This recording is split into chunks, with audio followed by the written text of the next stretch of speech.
Hello everyone. आज हम hydrocarbons में कुछ इम्पॉर्टेंट रिएक्शन ऑफ एल्कीन्स पढ़ेंगे। ठीक है, सो सम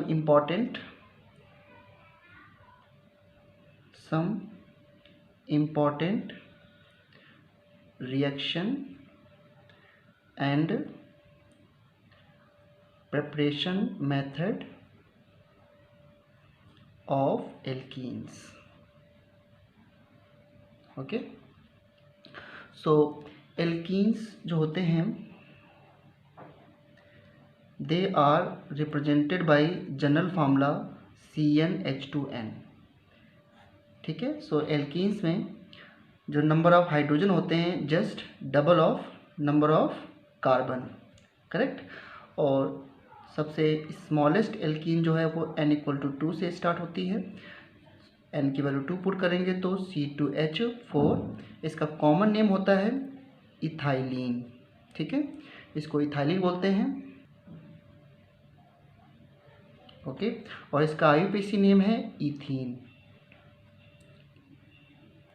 ओके, सो स्ट्रक्चर इसका हम बनाते हैं तो C डबल बॉन्ड CH और इस तरीके से, और यहाँ पर जो दोनों कार्बन हैं वो sp2 हाइब्रिडाइज्ड हैं। ठीक है, सो दिस का sp2 मतलब बॉन्ड एंगल कितना होगा, ये भी 120 होगा, ये भी 120 होगा, ये भी 120 होगा। So bond angle is approximate 120 degree and it is planar molecule है ना, ट्राइगोनल प्लेनर या प्लेनर मॉलिक्यूल, ये फ्लैट मॉलिक्यूल है। ठीक है, नाउ कुछ पहले स्ट्रक्चरल एनालिसिस करते हैं। So let's do some structural analysis. So n की वैल्यू अगर 3 पुट करेंगे so we will get C3H6 and C3H6 जो एल्कीन है इसकी डिग्री ऑफ अनसैचुरेशन कितनी आएगी 1। इसकी DU 1 because it has 1 double bond. DU के बारे में मैंने आपको GOC के लेक्चर में बताया था। एंड इसका स्ट्रक्चर बनाएं तो CH3 CH double bond CH2 जिसका नाम है प्रोपीन। एंड एल्कीन तो इसमें एक पॉसिबल है, लेकिन इस कंपाउंड में DU जब 1 होती है तो 1 ring structure is also possible, तो it has 1 ring structure also like this. और इसकी DU कितनी है 1 जिसका नाम है साइक्लोप्रोपेन। तो इसकी डिग्री ऑफ अनसैचुरेशन जो है वो 0 नहीं है, it has 1 degree of unsaturation. Correct, degree of unsaturation का मतलब होता है कि H2 की कमी कितनी है with respect to open chain alkane having 3 carbons. ठीक है, इसी तरीके से अगर n की वैल्यू 4 में पुट करूं तो we will get this alkene C4H8। और C4H8 जो एल्कीन है इसमें टोटल एल्कीन्स कितनी पॉसिबल हैं, तो नंबर ऑफ एल्कीन्स बनाना है तो CH3 CH double bond CH CH3 and CH3 CH2 CH double bond CH2। इसका नाम है ब्यूट2ईन एंड दिस इज ब्यूट1ईन। करेक्ट, और ब्यूट2ईन और ब्यूट1ईन क्या होते हैं आपस में positional isomers. Correct, and you can see कि इसमें अभी एक एल्कीन मैं और भी बना सकता हूँ, और वो एल्कीन क्या है CH3 CH3 double bond CH2। इसका नाम क्या है 1 2 3 2 मिथाइल प्रोपीन।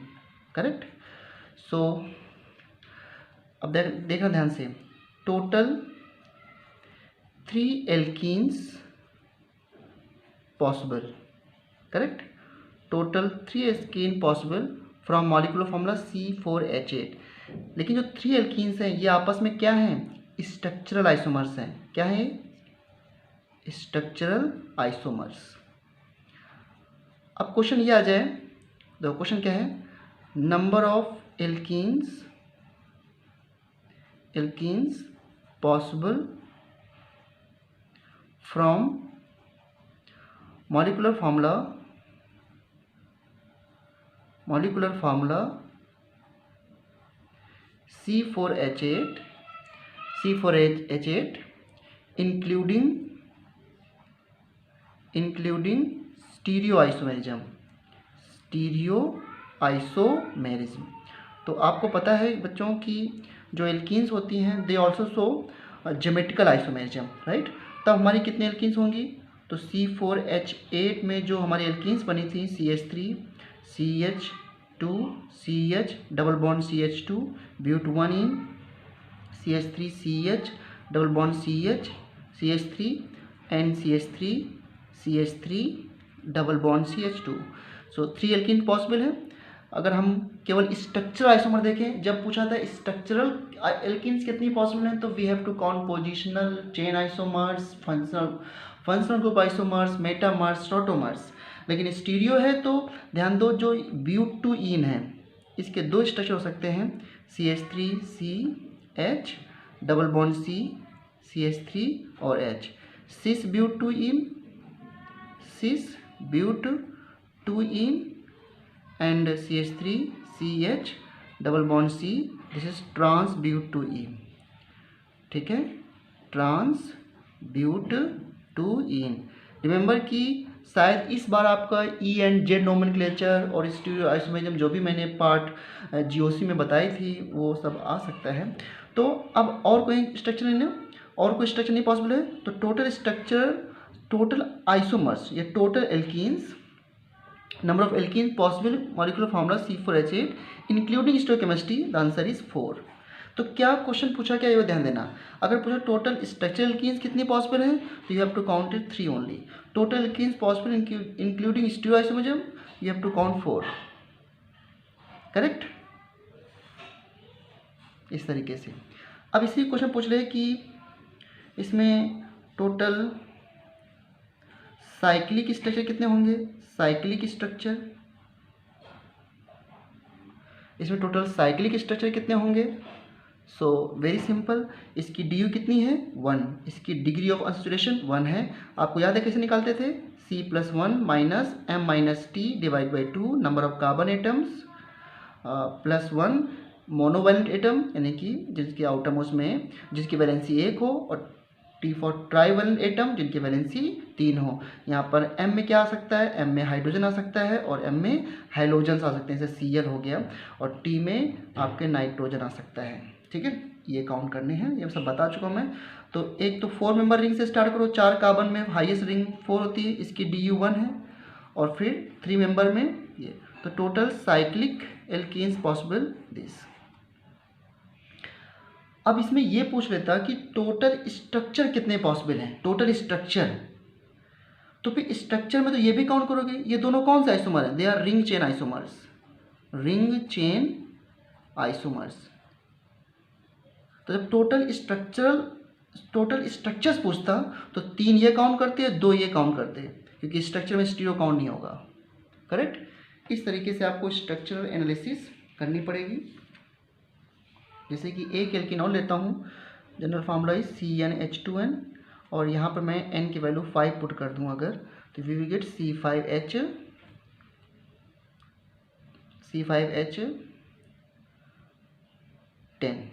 ठीक है, C5H10। ये क्वेश्चन मैं पहले आपको स्टूडियो में से बता चुका हूँ। इसमें पूछ रहा है कि कितनी एल्कीन्स पॉसिबल हैं। सो आपको पता है कि 5 कार्बन है, तो 5 कार्बन को मैं ऐसे लिख सकता हूँ, एंड 5 कार्बन को मैं इस तरह ब्रांचिंग कर सकता हूँ, और 5 कार्बन में 3 ब्रांचिंग भी कर सकता हूँ। बट इसकी DU कितनी है 1, तो DU 1 है, तो एक डबल बॉन्ड होना मस्ट है। तो जब मैं इसको बनाऊँगा तो डबल बॉन्ड एक यहाँ लगा सकता हूँ और एक बार यहाँ लगा सकता हूँ, ठीक है। तो CH3 CH2 CH double bond CH2 pent 1 ene CH3 CH2 CH double bond CH3, this is pent 2 ene, ठीक है, pent 1 ene and this is pent 2 ene, correct. यहाँ नहीं लगा सकते क्योंकि इधर से काउंटिंग करेंगे तो डबल बॉन्ड की पोजीशन फिर सेम हो जाएगी। इसमें कहाँ लगा सकते हैं, देखो CH3 CH2 and double bond CH2 और CH3। एक तो एल्कीन इसमें ये पॉसिबल है। कार्बन के बॉन्ड ध्यान देना कि कहीं जो है वो 4 से ज़्यादा ना हो जाएं। एंड इसके बाद डबल बॉन्ड यहाँ भी लगा सकते हैं, तो यहाँ लगाएंगे तो 1 2, हाँ ठीक है लगा सकते हैं। CH3 CH2 double bond CH2 I think double bond अगर मैं यहाँ लगाता हूँ तो 1 second, CH3 C double bond C CH3 and CH3, correct. So it has how many bonds 1 2 3 4 5। Wow, यानी कि डबल बॉन्ड यहाँ नहीं लगा सकते।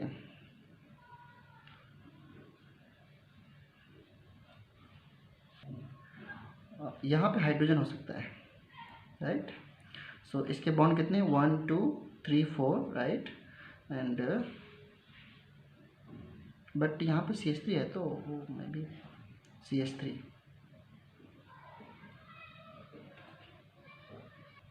सॉरी यहाँ पे H ही होगा, मैं इसको वापस से बना देता हूँ। CH3 C यहाँ पे डबल बॉन्ड लगाना है ना, double bond C CH3 and CH3। तो इसके 4 बॉन्ड, यहाँ पर CH हो गया, एक ये हो गया। एंड इसके बाद इस पोजीशन पे लगा सकता हूँ मैं, इस पोजीशन पे, तो CH2 double bond CH single bond CH3 और CH3, ठीक है। तो 3 यहाँ पे आ गई। इसमें कहाँ लगा सकते हैं डबल बॉन्ड, ये CH3 सभी जगह लगा दीजिए आप, CH3। तो डबल बॉन्ड कहाँ लगा सकते हैं, CH3 C double bond CH2 ऐसे कर दीजिए, और यहाँ पे CH3, तो कार्बन के बॉन्ड देखो कितने हो गए 5। तो यही एल्कीन पॉसिबल है 1 2 3 4 5। So 5 alkenes are possible. एक बार आप लोग चेक कर लीजिएगा इसका आंसर, 5 एल्कीन्स आर पॉसिबल। वो भी तब जब स्टीरियो हम नहीं देख रहे हैं। जब स्टीरियो देखेंगे तो ध्यान देना कि यहाँ पे ज्योमेट्रिकल बन सकता है, और चेक करना कहाँ ज्योमेट्रिकल बन सकता है, यहीं पे ज्योमेट्रिकल बन सकता है केवल, इसमें देखने इसके ज्योमेट्रिकल भी बन सकते हैं, geometrical isomerism, correct.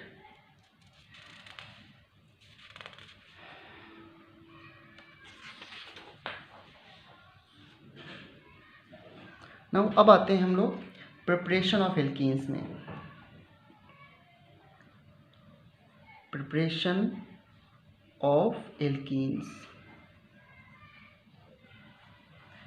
Preparation of alkenes, ठीक है। प्रिपरेशन ऑफ एल्कीन्स के बहुत सारे मेथड हैं, जिसमें कि मोस्ट इम्पॉर्टेंट मेथड हम डिस्कस करेंगे तो एग्ज़ाम के लिए। सो इसे नंबर 1 मेथड है डिहाइड्रोहैलोजिनेशन। डी वर्ड का मतलब होता है हटना, तो डिहाइड्रोहैलोजिनेशन मतलब हाइड्रोजन और हैलोजन का हटना। तो रिएक्शन कैसे होगी, सी यहाँ पर हाइड्रोजन X है, यहाँ पर हाइड्रोजन है, एंड इसमें आप H रिमूव कर दीजिए और X रिमूव कर दीजिए।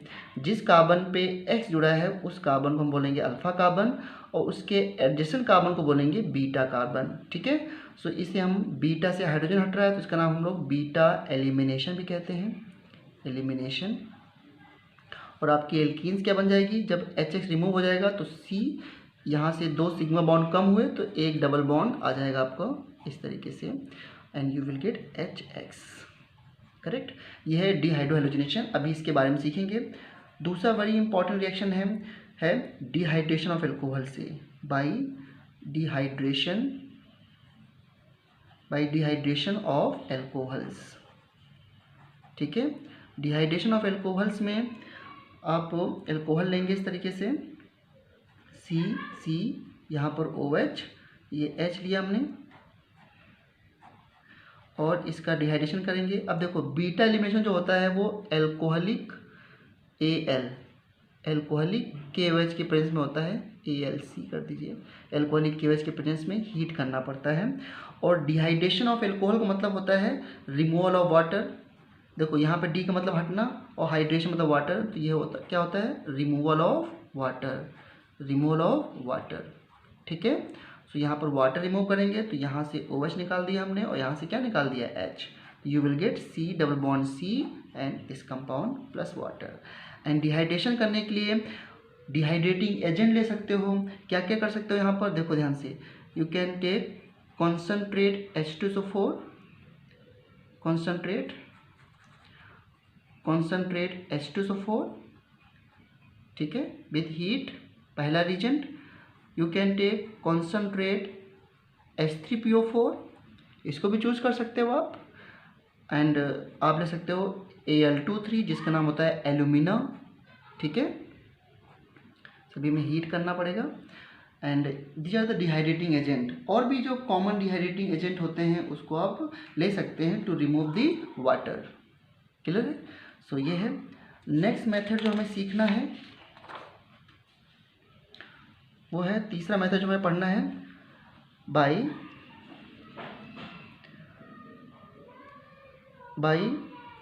D hydro,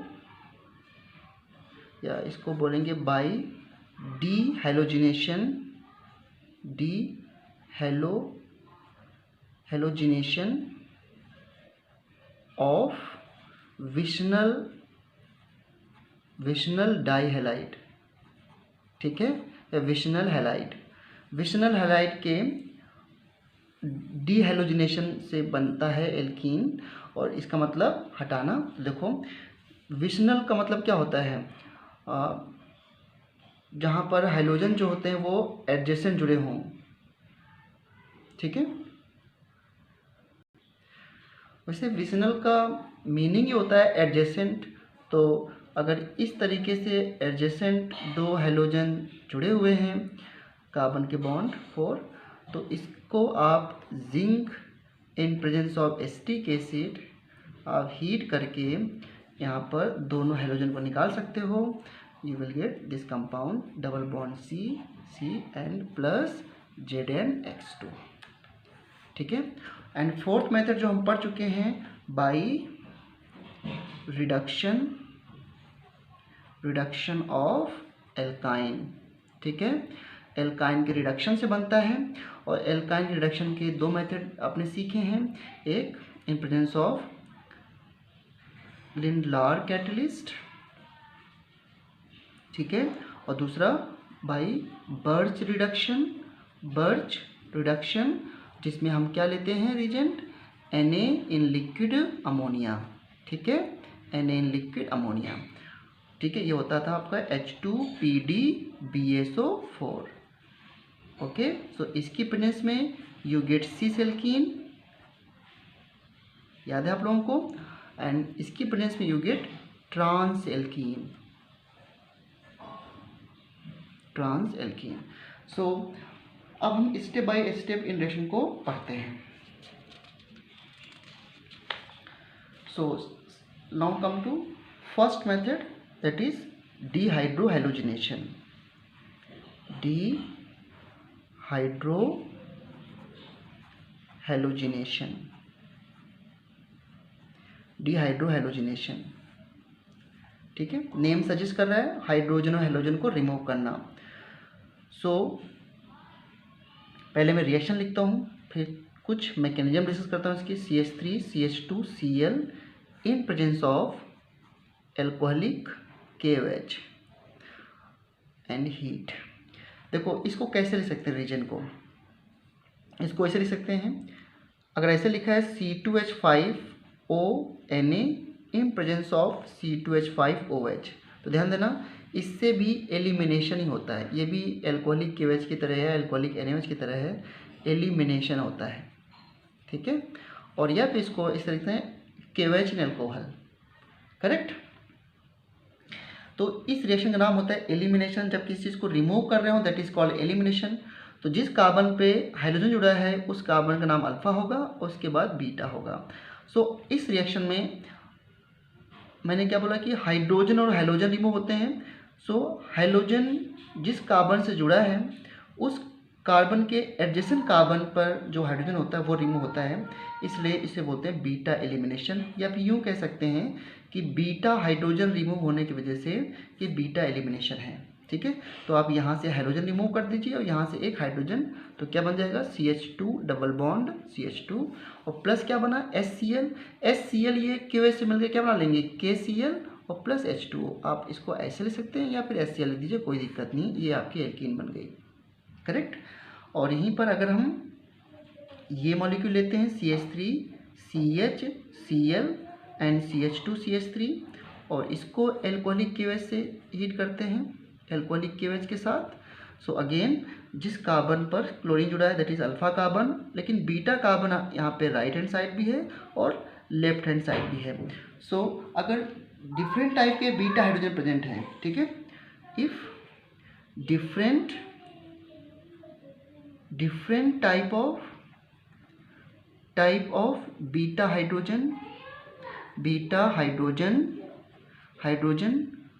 hydrogens are present, then we get mixture of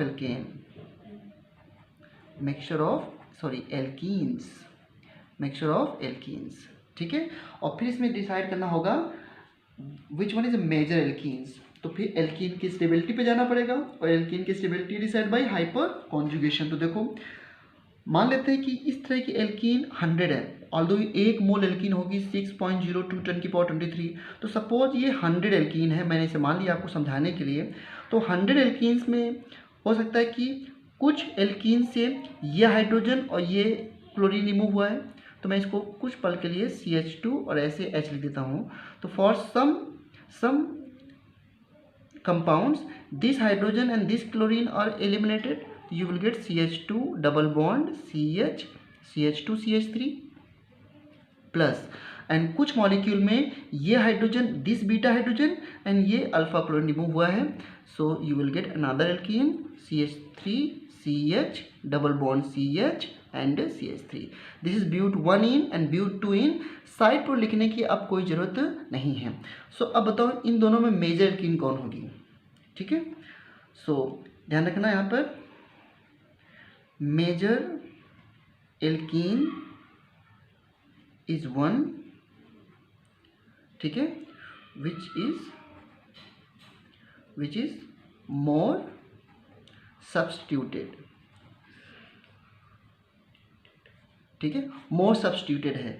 और इसे हम बोलते थे एक रूल के नाम से, वैसे रूल से नहीं, अभी कंसेप्ट स्टेबिलिटी के कंसेप्ट देख लेंगे इस बात को, SAYT सेटजेफ रूल, ठीक है। ये सेटजेफ रूल होता है, ये डबल F होता है, single F I don't know, ठीक है, सेटजेफ रूल। तो देखो इस एल्कीन में कितने सब्स्टिट्यूशन हैं, एक ये एल्कीन बनी है, एक ये एल्कीन बनी है, तो दोनों को मैं ड्रॉ करता हूँ, CH2 डबल बॉन्ड CH और यहाँ पर CH2 CH3, इसमें एक इथाइल सब्स्टिट्यूटेड है और इस डबल बॉन्ड कार्बन की इस तरफ कोई सब्स्टिट्यूशन नहीं है, यानी कोई दूसरा ग्रुप नहीं है। लेकिन जब यहाँ पे आओगे तो C डबल बॉन्ड C, इस तरफ मिथाइल सब्स्टिट्यूटेड है और यहाँ पर भी मिथाइल सब्स्टिट्यूटेड है, H तो हम काउंट नहीं कर रहे हैं। सो this alkene is more substituted, इसलिए ये एल्कीन आपका क्या होगा, मेजर प्रोडक्ट। ये बात सेटजेफ ने कही थी, बट हम इसको, हमारे पास नंबर ऑफ इलेक्ट्रॉनिक इफेक्ट हैं to see the stability of alkenes. So अगर मैं आपसे पूछूं कि CH3C डबल बॉन्ड CH3H, एक ये एल्कीन बनी है आपकी, और CH2 double bond CH CH2 CH3 एक ये एल्कीन बनी है। तो इस एल्कीन में कितने अल्फा हाइड्रोजन हैं, तो स्टेबिलिटी ऑफ एल्कीन आपको पता है, stability of alkenes proportional to number of alpha hydrogen, ठीक है, according to which concept, hydrogen sorry क्या नाम था उसका, हाइपर कॉन्जुगेशन, करेक्ट। सो इसमें कितने अल्फा हाइड्रोजन है, डबल बॉन्ड कार्बन से जुड़े कार्बन को अल्फा कार्बन बोलते हैं, तो 3 अल्फा हाइड्रोजन यहाँ पर है और 3 अल्फा हाइड्रोजन यहाँ पे हैं। और यहाँ पे कितने अल्फा हाइड्रोजन है, डबल बॉन्ड कार्बन से जुड़े कार्बन को 2 alpha hydrogen. So this alkene is more stable, so जो है ये मेजर पर होगा। क्योंकि अब एक बात सुना ध्यान से, जब मैंने लास्ट वीडियो लेक्चर में बताया था कि जब रिएक्शन थर्मोडायनामिकली कंट्रोल होती है, मतलब स्लो रिएक्शन होती है, तो स्टेबिलिटी डिसाइड करती है कि कौन मेजर प्रोडक्ट होगा। और जब रिएक्शन काइनेटिकली कंट्रोल होती है तो उसमें हमें ये देखना पड़ता है कि स्पीड से रिएक्शन हो रही है तो ये देखना पड़ता है कि प्रोबेबिलिटी फैक्टर क्या है और जो है वो एक्टिवेशन एनर्जी क्या है, एंड मोर इम्पॉर्टेंटली कि किस कैसे फास्ट रिएक्शन हो सकती है वो मेजर प्रोडक्ट होगा, जो कि अभी हम देखेंगे कहीं कहीं लेस स्टेबल एल्कीन भी मेजर प्रोडक्ट हो जाते हैं। ठीक है, अब इसमें क्वेश्चन देखो कैसे आएंगे उसको सीखते हैं। एक क्वेश्चन लेता हूँ बहुत इंटरेस्टिंग सा। CH, ठीक है, यहाँ पर CH3 है और यहाँ पर CH3 है, और मैंने यहाँ पर क्या किया, हेलोजन लगा दिया। ठीक है, और मैंने इसकी रिएक्शन करा दी एल्कोहलिक KOH से, और मैं पूछ रहा हूँ कि इस रिएक्शन में कितनी एल्कीन्स पॉसिबल हैं, और मैं ये नहीं बोल रहा हूँ कि स्ट्रक्चरल या स्टीरियो, तो फिर कितनी एल्कीन्स पॉसिबल हैं तो फिर स्टीरियो भी देखना पड़ेगा। ठीक है, सो देखो जरा यहाँ पर बीटा हाइड्रोजन कहाँ है, तो ये तो अल्फा कार्बन है जिससे हाइड्रोजन जुड़ा है, तो ये बीटा हाइड्रोजन हुआ, इस कार्बन से हाइड्रोजन का नाम बीटा हाइड्रोजन होगा। इसके बाद ये बीटा हाइड्रोजन है, बस 2 ही बीटा हाइड्रोजन है। सो यू विल गेट कितने एल्कीन्स, आप क्या कीजिए, एक बार इस हाइड्रोजन को और इससे H को हटा दीजिए, तो CH3 double bond CH and CH3, correct, CH है ना। एंड दूसरे प्रोडक्ट में आप यहाँ से H और यहाँ से Cl निकाल दीजिए, तो CH3 C and CH double bond CH2, यहाँ पे H। सो 2 एल्कीन्स पॉसिबल, और यहाँ पर कोई ज्योमेट्रिकल आइसोमेरिज्म बन रही, देखो ये कंपाउंड ज्योमेट्रिकल शो कर सकता है, दिस कंपाउंड, इसके सिस एंड ट्रांस भी बन सकते हैं। कैसे, आप देख सकते हो कि आप C डबल बॉन्ड C लिखो, यहाँ पर H CH3 और एक ग्रुप CH3 यहाँ पर है, और दूसरा पूरा ये रिंग हो गया, करेक्ट, ये रिंग हो गया। और एक ट्रांस कैसे बनाने के लिए इस CH3 को क्या कर दो, अपोजिट कर दो, तो टोटल एल्कीन्स कितने हो, टोटल 3, इसका सिस ट्रांस तो ये 2 हो गया और +1, तो टोटल 3 एल्कीन्स पॉसिबल हैं, करेक्ट। अब लेकिन जो क्वेश्चन इसमें आया था कंपटीशन में वो ये था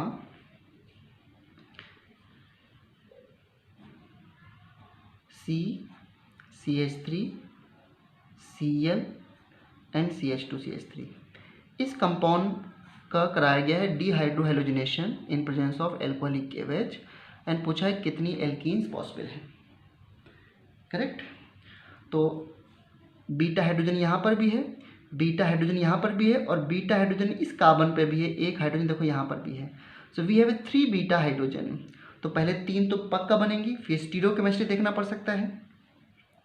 तो देखो अगर मैं एक पोजीशन, 2 पोजीशन और तीसरी पोजीशन, तीनों पोजीशन से हटा रहा हूँ हाइड्रोजन को, तो पहले क्या बनेगा, CH2 double bond C and CH2 CH3 and this ring, plus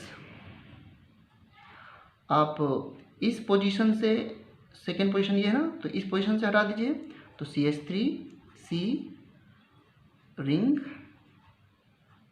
and double bond CH CH3, and एक बार आप थर्ड पोजीशन से H को हटा दीजिए, तो CH3 C double bond and CH2 CH3, correct.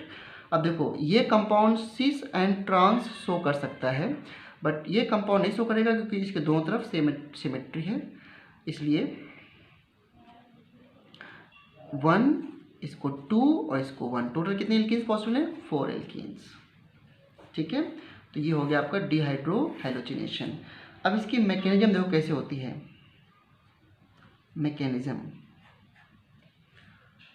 ये रिएक्शन 12th में भी है बच्चों, तो देखो कैसे रिएक्शन होती है। मैं ये रिएक्शन ले रहा हूँ CH3 CH2 Cl और alcoholic KOH। And you know the product of this reaction CH2 double bond CH2। सो इसको मैंने इस तरह लिख दिया CH H H, यहाँ पर H H और सॉरी यहाँ पर Cl, this is Cl and ये आपका H है। ठीक है, तो इसमें होता क्या है कि जो अल्कोहलिक KOH है ये OH जो बेस है वही H और Cl निकलते हैं जो एक दूसरे के एंटी कोप्लेनर कॉन्फ़िगरेशन में होते हैं, मतलब कि एक दूसरे से 180 डिग्री पे होते हैं। करेक्ट। तो देखो ध्यान से, अभी ये इसकी स्टीरियो आइसोमेरिज्म है, यानी कि ये H और ये Cl कभी रिमूव नहीं होंगे, केवल वही H रिमूव होगा जो इस Cl के एंटी कोप्लेनर कॉन्फ़िगरेशन में होगा। ठीक है, सो OH माइनस कैसे देखो कैसे रिएक्शन होगी, बहुत इंपॉर्टेंट है ये। OH माइनस क्या लेगा यहाँ से H प्लस आयन, तो जब OH माइनस ने H प्लस आयन ले लिया तो इस कार्बन पे क्या चार्ज आया होगा, नेगेटिव, और जैसे इस कार्बन पर नेगेटिव चार्ज आएगा वो चाहेगा कि एडजेसेंट कार्बन पे क्या बने, पॉजिटिव, तो ये Cl हट गया। देखो जब ये Cl हटा तो यहाँ पे क्या आया, डेल्टा पॉजिटिव, और जब ये H हटा तो यहाँ पे क्या है, डेल्टा नेगेटिव। क्यों, क्योंकि जब H प्लस आएगा तो इलेक्ट्रॉन क्लाउड इसका यहीं पे आ जाएगा ना, तो इस तरीके से ये मैकेनिज्म हो रही। देखो ये हटा इधर, इसका इलेक्ट्रॉन क्लाउड यहाँ पे आया और ये Cl हट गया। And there is no time lagging between abstraction of hydrogen and chlorine, यानी कि जिस टाइम पर H निकलता है बिल्कुल सेम टाइम पे Cl निकल जाता है। तो देखो ये ट्रांजिशन स्टेट आ गई, क्या सिचुएशन देखो आ रही है, CH, जैसे जैसे इस H को ये OH आयन लेता जाएगा, पिकअप करता जाएगा, देखो है ना, वैसे ही क्या होगा कि Cl भी उतना ही टूटता जाएगा। क्यों, जितना इस पे पार्शियल नेगेटिव चार्ज आएगा उतना इस पे चार्ज पॉजिटिव आना चाहिए बॉन्ड फॉर्म करने के लिए, क्योंकि पॉजिटिव नेगेटिव क्या बनाते हैं, डबल बॉन्ड। करेक्ट। सो इस तरीके से यहाँ पर धीरे धीरे डबल बॉन्ड भी आता जाएगा, इसे बोलते हैं ट्रांजिशन स्टेट।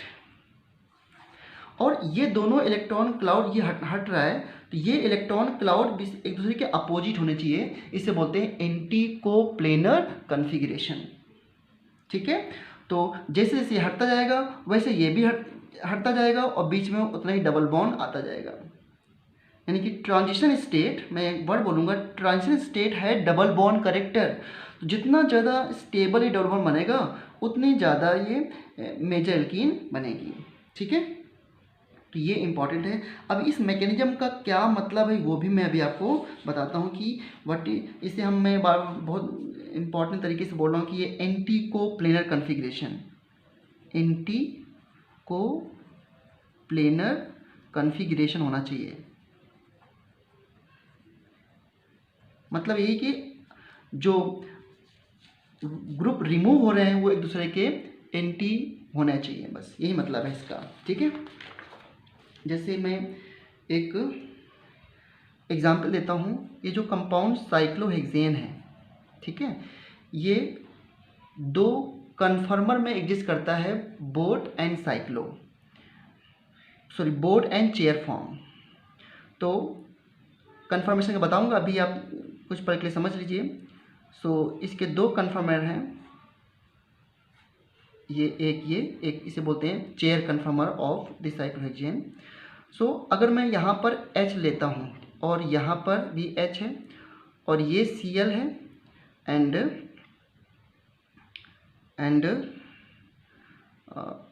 दूसरा यहाँ पर ये H है, ये थोड़ा H टिल्ट है, तो मैं आपसे ये बताना चाह रहा हूँ कि यहाँ पर ये Cl और ये H रिमूव होंगे because they are in anti coplanar configuration. Correct. तो फिर बीच में क्या बन जाएगा, डबल बॉन्ड। ये डबल बॉन्ड आ गया, ये H है आपका, ये H है। ठीक है, जैसे कि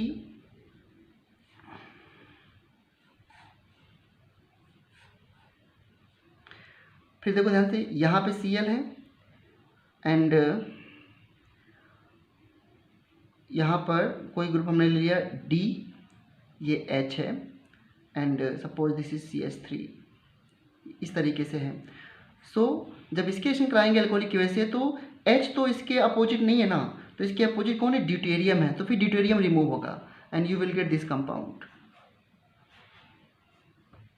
ठीक है, यहाँ पे H बना रहेगा और ये H यहाँ पे है तो ये H बना रहेगा।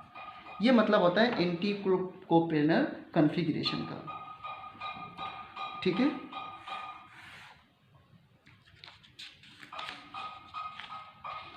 Understood. Now let's move on to dehydration. Dehydration of alcohols, इस पर बहुत ही अच्छे क्वेश्चन बनते हैं। डिहाइड्रेशन ऑफ एल्कोहल्स, सो पहले मैं रिएक्शन लिखता हूँ इसकी, CH H CH and OH, this is ethyl alcohol. और इसका हमने डिहाइड्रेशन किया है कॉन्सनट्रेट H2SO4 के साथ। इसका टेम्परेचर जो होता है 160 to 170 degree Celsius. Temperature learn करने की जरूरत नहीं है, बट कैसे इस पर क्वेश्चन आते हैं वो मैं आपको बताता हूँ अभी।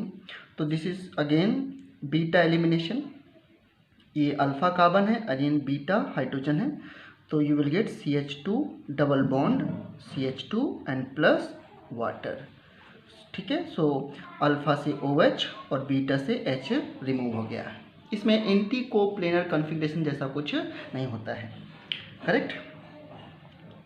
एंड इफ यू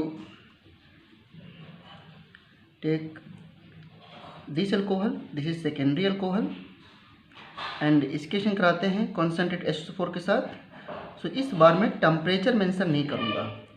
आप टेम्परेचर कम होगा ज़्यादा होगा ये बता सकते हो, मगर इसको लर्न करने की ज़रूरत नहीं है। कैसे क्वेश्चन आते हैं मैंने कहा कि मैं अभी बताता हूँ आपको। This is beta and this is beta, so again you will get two product. अगर मैं इस H को और इस OH को रिमूव करूँ तो CH CH2 CH3 and plus CH3 CH double bond CH and CH3 and this will be your major product, correct. सबसे पहले इसके क्वेश्चन को समझने के लिए इसकी मैकेनिज्म लिखना बहुत ज़रूरी है, तो पहले मैकेनिज्म लिखते हैं। ये रिएक्शन सब 12th में है, इसलिए बहुत इंपॉर्टेंट से तरीके से अभी से पढ़ लो आप इसको, मैकेनिज्म। सो कॉन्सनट्रेट H2SO4 जो होता है ये एसिड है, स्ट्रॉन्गर एसिड है, so it provide H+ ion. So जो कॉन्सनट्रेट H2SO4 है, concentrate H2SO4 H+ and H2SO4-, ये आपको क्या देता है, H+। और ये हमारा क्या हो गया, attacking reagent. Attacking reagent, attacking reagent क्या होते हैं, जो रिएक्शन में बॉन्ड को ब्रेक करते हैं, यानी कि they are important for chemical change. आपने सुना होगा एक इफेक्ट, इसका नाम है electromeric effect. The bond is broken by the demand of the reagent, and the reagent क्या है, इलेक्ट्रोफाइल और न्यूक्लियोफाइल। सो आप H+ को क्या बोलोगे, इलेक्ट्रोफाइल, यानी कि इलेक्ट्रॉन सीकिंग। तो इसको मैं E+ से डिनोट कर रहा हूँ, दिस इज इलेक्ट्रोफाइल। तो हर मैकेनिज्म का पहला स्टेप क्या होता है, याद है आपको, इनिशिएशन, यानी कि इलेक्ट्रोफाइल अटैकिंग रीजन तैयार करना। भाई पहले अटैक करने वाला तैयार करो, तब जाके वो केमिकल चेंज करेगा। तो यहाँ पर these are the attacking reagents. तो मेन स्टेप अब यहाँ पे होगा, वो क्या होगा, ये जो H+ है वो एल्कोहल से पर अटैक करेगा। तो H+ का एल्कोहल पर जुड़ने को बोलते हैं प्रोटोनेशन ऑफ एल्कोहल। तो ये क्या हो जाएगा आपका, प्रोटोनेशन। प्रोटोनेशन मतलब प्रोटॉन का जुड़ना, protonation of alcohol. So protonation of alcohol में CH3 CH2OH, alcohol itself act as a nucleophile, this is electrophile, this is nucleophile, या इसको एसिड कह दो, इसको बेस कह दो, क्योंकि इसके पास लोन पेयर है, जिसके पास लोन पेयर होते हैं वो बेस होता है। तो ये इसको इलेक्ट्रॉन पेयर देगा, क्योंकि नेचुरल है कि एसिड बेस रिएक्ट करते हैं, इलेक्ट्रोफाइल न्यूक्लियोफाइल रिएक्ट करते हैं स्पॉन्टेनियसली।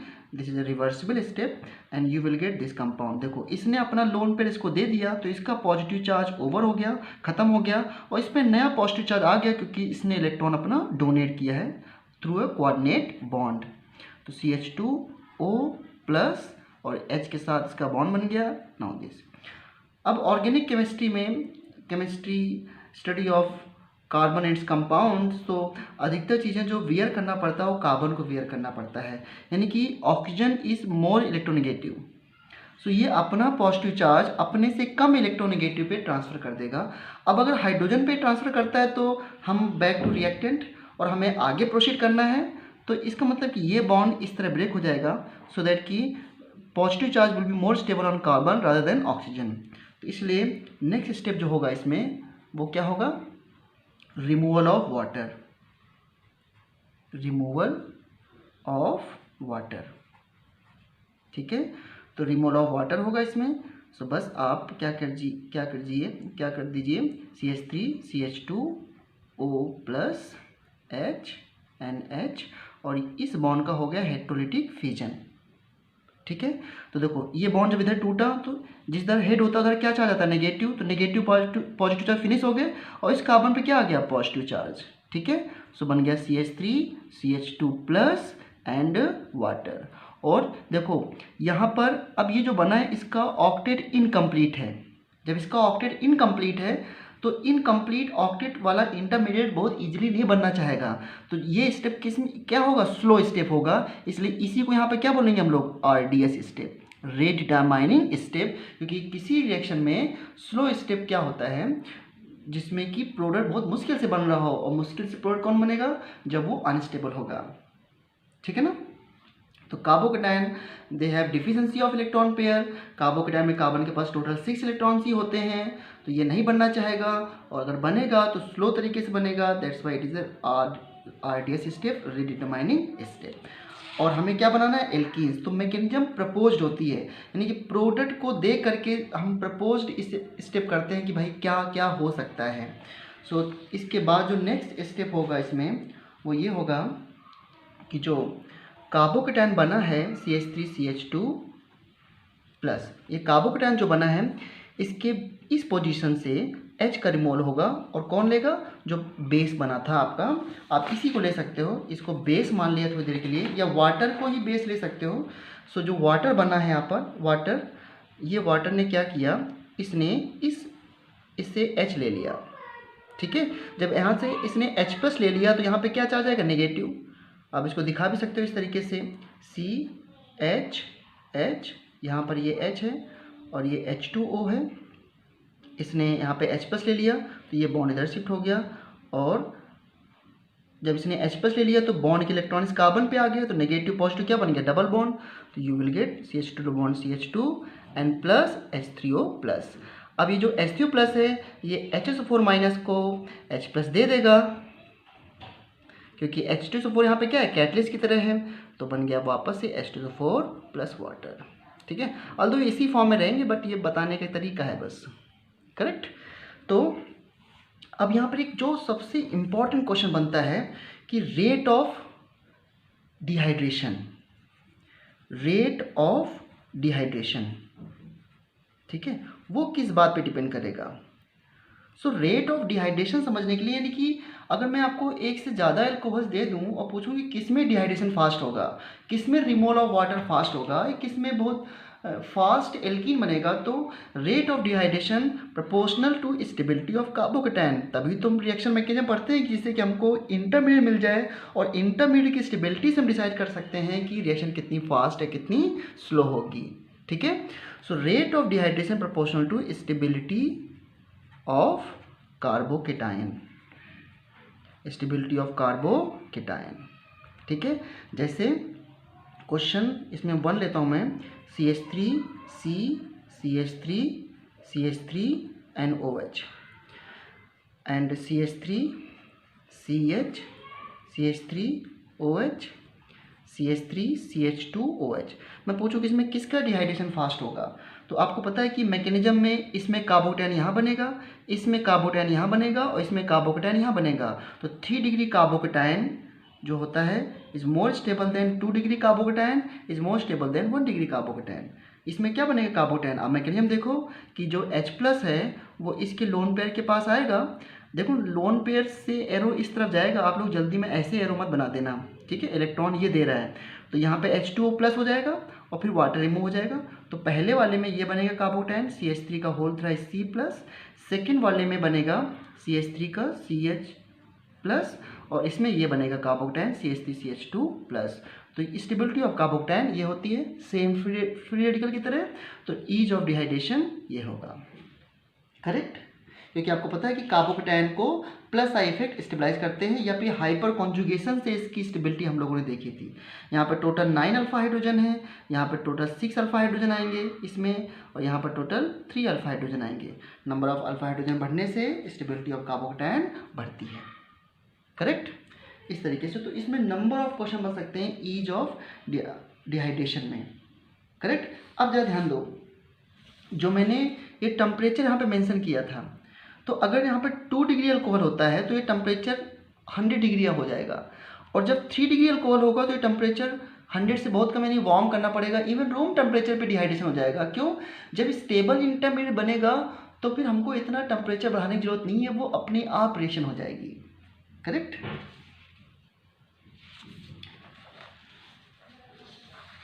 जैसे मैं एक क्वेश्चन और लेता हूँ,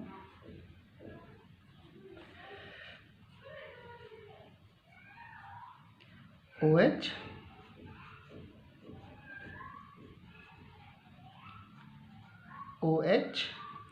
and OH. So this is 1 degree alcohol, 3 degree alcohol and 2 degree alcohol. So what is the ease of dehydration? A, B, C. Answer क्या होगा? B, A and C. ये होगा आपका ईज ऑफ डिहाइड्रेशन, क्योंकि ये बनाएगा 3 डिग्री अल्कोहल, ये बनाएगा 2 डिग्री अल्कोहल, और ये बनाएगा आपका 1 डिग्री अल्कोहल। आया समझ में? अब जैसे मान लो ये क्वेश्चन लेता हूं मैं, OH, यहाँ डबल बॉन्ड है, OH and only this much. इसमें पूछ रहा हूँ कि ईज ऑफ डिहाइड्रेशन किस में फास्ट होगा, ईज ऑफ डिहाइड्रेशन किस में होगा। तो देखो यहाँ पे जो कार्बोटायन बनेगा, कार्बोटायन बना के देख लीजिए, क्योंकि इस रिएक्शन में कार्बोटायन बनता है, और कैसे बनता है? H+ आने के बाद वाटर रिमूव होता है। तो इसमें बनेगा ये कार्बोकेटायन, जिसमें कि रेजोनेंस है, पॉजिटिव सिंगल डबल बॉन्ड, और यहाँ पे बनेगा ये वाला कार्बोकेटायन, और इसमें ये कार्बोटायन बनेगा, करेक्ट। तो इसमें तो रेजोनेंस है, तो resonance preferred over hyper conjugation in general, और यहाँ पर हाइपर कॉन्जुगेशन है, बस 3 डिग्री है और ये 2 डिग्री है, तो सबसे बेस्ट यहाँ पे होगा। लेकिन एक बात जो मुझे यहाँ बतानी है वो ये इंपॉर्टेंट है कि अगर मैं इसका डिहाइड्रेशन करूँ तो प्रोडक्ट क्या बनेगा। तो इसके डिहाइड्रेशन से डबल बॉन्ड वाला जो बीटा हाइड्रोजन वो नहीं रिमूव करोगे, ये वाला हाइड्रोजन रिमूव करोगे, तो ये हाइड्रोजन और ये वाटर रिमूव करेगा। तो मैं इसके रिएक्शन करा दूँ कॉन्सेंट्रेट H2SO4 से, सो you will get this product. तो ध्यान देना, इसका डिहाइड्रेशन इससे इसलिए नहीं फास्ट है कि यहाँ पर कार्बोटायन ज़्यादा स्टेबल है, इसका दूसरा रीजन है, यहाँ पर product is more stable, product is more stable. और प्रोडक्ट की स्टेबिलिटी पहले देखनी है। अगर प्रोडक्ट में कॉन्जुगेशन होता है, double single double, you know that conjugate product और वेरी मच स्टेबल, ठीक है। So product has conjugation, that's why. और यहाँ पे जो प्रोडक्ट बनेगा इस मॉलिक्यूल के डिहाइड्रेशन से, वो ये बनेगा CH3 and double bond, correct. OH मैंने यहाँ से और यहाँ से H रिमूव कर दिया, सॉरी, CH3 डबल बॉन्ड ये। तो इसमें कॉन्जुगेशन नहीं है, इसमें कॉन्जुगेशन है। So product having conjugation are much more stable than without conjugate system, इसलिए यहाँ पर डिहाइड्रेशन बहुत फास्ट होगा। तो आप देख लेना कि अगर प्रोडक्ट में कॉन्जुगेशन है तो पहले उसकी प्रेफरेंस होगी, उसके बाद स्टेबिलिटी ऑफ कार्बोकेटायन देखेंगे। जैसे कि इसमें एक इंटरेस्टिंग क्वेश्चन जो है वो जेईई में पूछा गया है। जैसे ये क्वेश्चन है, देखो, डबल बॉन्ड O एंड यहाँ पर OH है and OH CH3, correct, and next है CH3 OH। अब इसमें ईज ऑफ डिहाइड्रेशन बताना है, मैं सबसे फास्ट बताऊंगा। देखो इसमें जो बनेगा कार्बोकेटायन वो ये बनेगा डबल बॉन्ड O एंड ये कार्बोकेटायन, और ये कार्बोकेटायन इन दोनों के कार्बोकेटायन से अनस्टेबल है, क्योंकि C डबल बॉन्ड O जो होता है इसका माइनस आई इफेक्ट होता है। क्या होता है? Minus I effect. तो माइनस आई इफेक्ट जो होते हैं वो कार्बोकेटायन स्टेबिलिटी को कम करते हैं, बट स्टिल जो इसका प्रोडक्ट बनेगा, तो प्रोडक्ट कैसे बनाओगे? आप यहाँ से OH रिमूव करोगे और यहाँ से क्या रिमूव करोगे? H। तो इसका जो प्रोडक्ट बनेगा वो ये बनेगा, and product has conjugation. Product में क्या है? कॉन्जुगेशन। इसलिए इसका प्रोडक्ट बहुत ज़्यादा स्टेबल है। इसके प्रोडक्ट में कॉन्जुगेशन नहीं है, इसके प्रोडक्ट में कॉन्जुगेशन नहीं है, इसलिए इसका डाइजेशन फास्ट होगा, यानी कि हम स्टेबिलिटी ऑफ कार्बोकेटायन ना देख करके प्रोडक्ट की स्टेबिलिटी को देख रहे हैं। ठीक है, तो वेरी फास्ट डिहाइड्रेशन, करेक्ट। तो ध्यान रखना कि सबसे पहले ये देख लेना कि प्रोडक्ट में कॉन्जुगेशन तो नहीं है, प्रोडक्ट कॉन्जुगेशन सबसे पहले देखना है, और फिर इसके बाद stability of carbocation, stability of carbocation. Okay, so 2 topic भी अभी पूरे नहीं हुए हैं क्योंकि इसमें बहुत ज़्यादा होता है, इसको नेक्स्ट क्लास में करेंगे।